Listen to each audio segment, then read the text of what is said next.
Bonjour et bienvenue dans cette nouvelle vidéo. Aujourd'hui, on va parler Risk Management. Le PCA.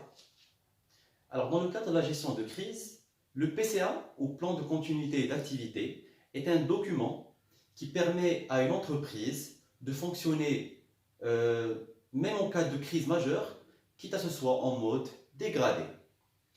Le but d'un PCA est d'anticiper un événement qui perturbe gravement l'organisation normale de l'entreprise et de mettre en place une stratégie qui permet d'en limiter l'impact. Le PCA, ou bien la mise en place d'un PCA, passe par 5 étapes. Étape numéro 1. Définir le contexte de l'entreprise, son périmètre, ses contraintes internes et externes, identifier les objectifs attendus à travers ce plan de continuité d'activité et déterminer quelles sont les activités essentielles à garder ou à prendre en considération dans notre PCA. En fait, il convient de prendre en compte aussi bien le contexte externe, c'est le cas de la demande des actionnaires, les contrats existants, l'environnement de l'entreprise, que le contexte interne, politique interne de gestion des ressources humaines, système d'information, etc. L'analyse du contexte permet également d'identifier les activités qui sont essentielles pour l'atteinte des objectifs de l'organisation et le respect de ses obligations. Étape numéro 2. Déterminer les attentes de sécurité pour tenir les objectifs. En effet, dans cette étape, il faut que les processus que nous avons au niveau d'entreprise, qui ont été considérés, puissent justement répondre à ces attentes pour maintenir l'entreprise en fonctionnement. En effet, il s'agit de préciser pour chaque activité essentielle et chaque processus critique le niveau de service minimum indispensable ainsi que la durée d'indisponibilité maximale acceptable.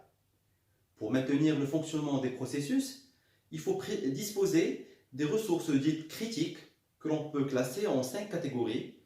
Il y a les ressources humaines, les infrastructures, les systèmes d'information, les ressources intellectuelles et puis les matières premières. Étape numéro 3. Identifier, analyser, évaluer et traiter les risques. En effet, il faut être capable de déterminer l'ensemble des risques auxquels l'entreprise est affectée durant justement le lancement de ce PCA. Il s'agit d'identifier les risques de toute nature, puis de les analyser en fréquence et gravité, et en les regroupant par scénarios significatifs, et finalement d'évaluer ces risques en fonction du contexte et des enjeux pour l'entreprise. Il y a les activités stratégiques, la chaîne de valeur, la conjoncture, la concurrence, etc.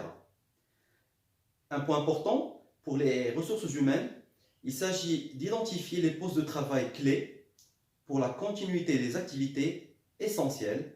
On parle ici de mécanismes d'astreinte, télétravail, etc. Étape numéro 4. Définir la stratégie de continuité d'activité. En effet, il faut ici, en fonction des objectifs de l'entreprise et de ses contraintes, définir quelle stratégie à adopter pour notre PCA.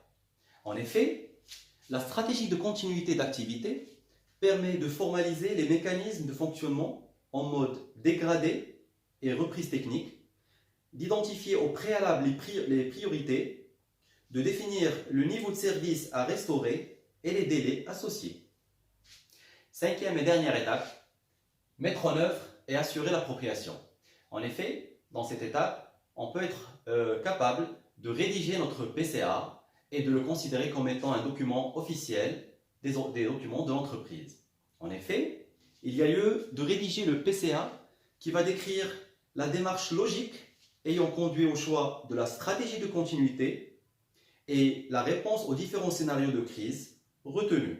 Cette réponse consiste à préciser les moyens et à documenter les procédures qu'il convient de mettre en œuvre en fonction des dispositifs du PCA activés par la cellule de crise. Les responsables doivent être clairement identifiés ainsi que leur rôle et les actions attendues d'eux. Et puis, dernier point, et c'est un point qui est très important, c'est la simulation. En effet, pour s'assurer que notre PCA a été bien déployé, il peut être déclenché à n'importe quel moment, il faut mettre en place ou planifier des exercices de simulation.